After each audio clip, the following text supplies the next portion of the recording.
Hello, hello. My name is Just Marie. Welcome to yesterday's Coffee Grounds, where I am rowdy today. I am so riled up with good energy, good vibrations, and I want to say thank you to the people who have followed me recently and commented on my videos. I really appreciate you guys, and I love people commenting because it makes me feel like I'm not alone. I'm not alone with my journey of sobriety, my journey of surrounding myself with good people and being worthy of having good people in my life, not just people who are drinking or doing stuff like that. And I have been that person, and I have also brought people into my circle when I have been drinking and smoking. So it's no shame or disrespect, but it's something because I want to be an amateur boxer. I want to be a fighter. I want to be an athlete.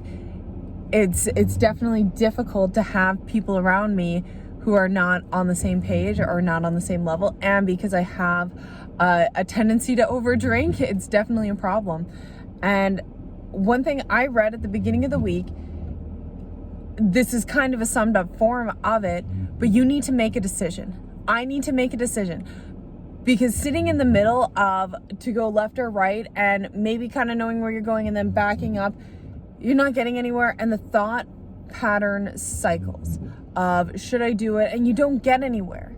You don't get anywhere. You have this idea, you have this dream, you have this desire to do something, but no actions are really being taken because you haven't committed to what you want as a desired outcome. Whether that's meant to happen or not, we don't know. We don't know until we are in that moment of hey, you know what? I tried this and it's not what I thought, but it's the most beautiful experience. We just got to try. And it's so difficult sometimes because it's like, okay, I feel like I'm trying. I feel like I'm making the efforts. Try harder. And if it feels like it's being forced or things are telling you, the universe, in my opinion, has always told me that, hey, this isn't what's best for you. This isn't what's right for you. And I am so blessed for these signs in my life. So I've read that, and I've been thinking about things over the past week and understanding, okay, my boxing training is taking a little bit of a step back because it's more Christmas time.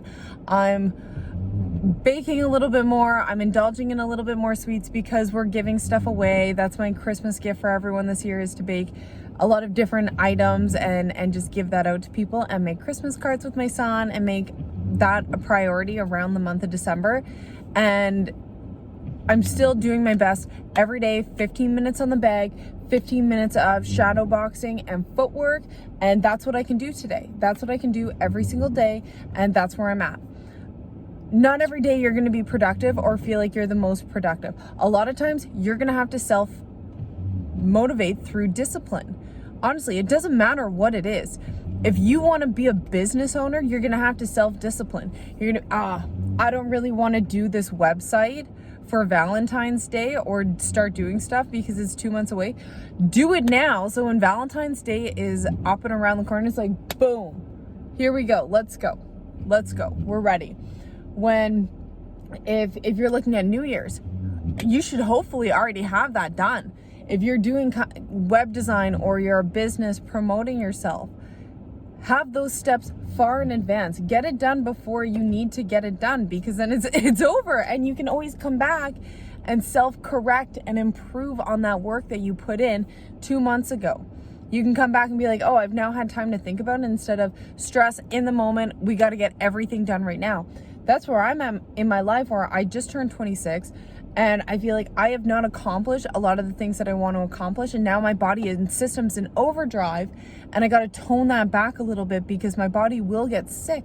My body will be stressed out from trying to recover the past few years of my life that take away. Let's also include COVID into that, and having my son, being pregnant, having my son, and fully enthralling myself into that role.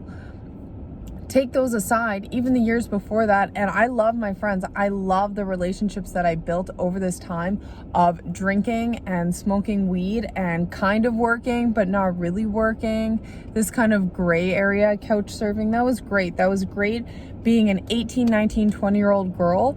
Now I'm 26 and it's like, okay, let's get some things done. Let's get some things accomplished.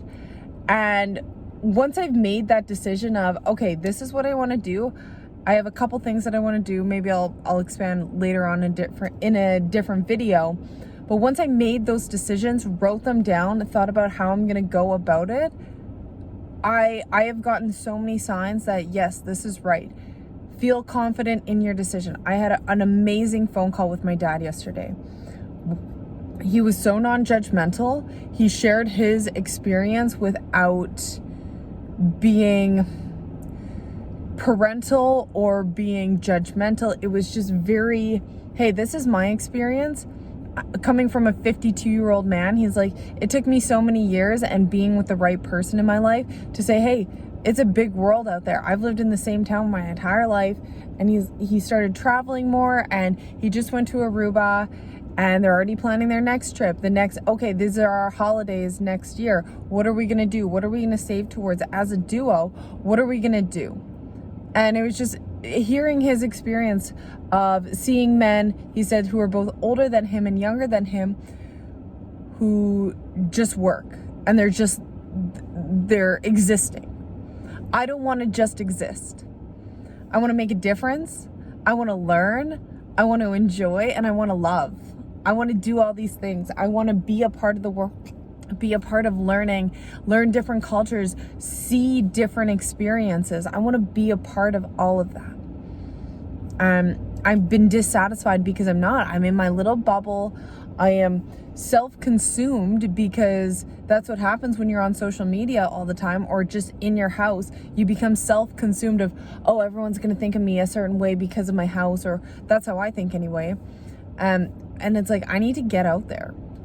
I need to be a little bit more experienced in the world. I need to go out more. And to tell you the truth, we do actually go out quite a bit. Now that the weather is a little bit colder, it's hard to get leave-on out the same way. We had a beautiful November, which we usually have rain. We had a beautiful November.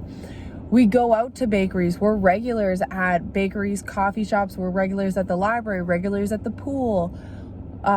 Certain playgrounds in the summertime. It's been a little bit cold and it's all metal piping, so it's definitely colder. I don't like to take him out. He doesn't wear his gloves. He's 2. You get it.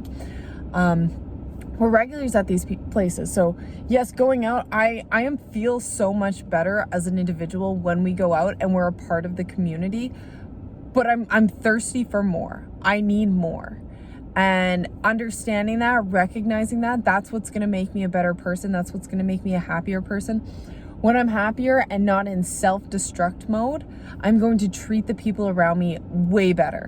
When I'm satisfied in my life, when I feel like I am being impactful in my life, when I'm being wise with my dollar and where I am spending my money, not that I have a lot of extra money to spend, but even today, like just, okay, I'm going to buy a bottle of vodka. And I've been letting this sit for a couple of weeks now, and I made bitters, and I gave bitters to 2 of my regulars at work, 2 of our work regulars, who it's like, and one of them's a really good friend of ours. And then I gave 3 to coworkers. So I gave away 5 bitters, where it's like, bitters is basically, I don't know if you've heard of bitters before. You can mix it in drinks, you can make cocktails with it. I use it as a sugar suppressor, so not craving sugar as much, and digestive aid, because I put fennel seed that we grew, fennel root that we grew, ginger root, chamomile that we grew, mint that we grew, dandelion root that we harvested. I put dandelion flowers in there because why not? What else? I can't remember what else was in there.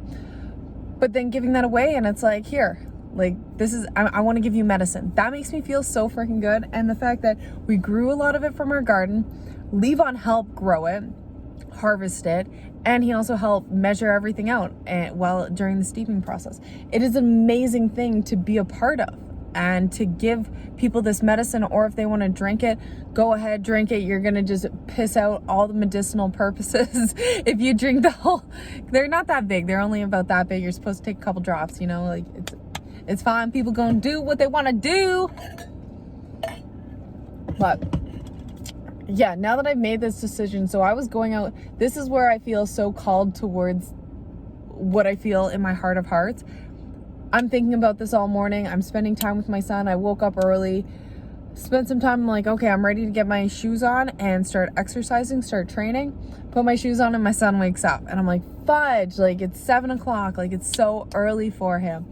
So I'm like with him and he's got a little bit of cough. And I'm like, oh, spend this time. And we were snuggling and we spent some time just like reading books and made him some tea, some like beautiful hibiscus, no, it wasn't ginger. What was it? Maybe it was ginger. I don't remember right now, but we made some, cinnamon, hibiscus cinnamon tea for him because it's going to help with his immune system, and had that. And I'm going out and it's like, I'm so sorry, like I love you, I'm going to go, and I'm thinking about all these things that I want to do, and I'm like, it's going to be a beautiful life. It's the end of the year. Like I feel so confident in what I feel. And out of nowhere, this heron, which is my signifying bird, it's my bird of peace. It is something that I resonate with a lot, with certain thought patterns in my life. The heron comes and it swoops right over me and flies the other way. It just does this whole little loop, almost out of nowhere, because there's a little slough. So here's our house, let's say, a road, houses on this side. They have kind of deep backyards and then a slough. So it was like he came from over here, went over around me, and then over towards the slough. So it was kind of like out of a weird spot to just see him come over. And we've also had, like, we have a lot of eagles around that my family's experienced, like 2 eagles come into our backyard and they were so close that it's random because the slough has fish and other stuff. And on the other side of the slough, there's kind of like a walking path and then the river where the salmon run and everything. So it's just these magical moments. For me, I pull meaning from that, and I feel like I'm on the right track. I feel like that's a sign from Creator for me. And that's just my own personal belief. You can pull whatever you want and you don't have to pull anything from life. You can just exist, but for me, that doesn't work. It doesn't work, and I get really depressed because I've been just existing for a while. And outside of my mom role, who am I? Who am I? Outside of my cashier job, who am I? And that's what I'm going to become. So who do I want to be? And what impact do I want to make on my life, on my son's life, and on our community around us? So my name is Jess Marie. If you made it this far, thank you so much. I hope you have a wonderful day wherever you are in the world. Bye.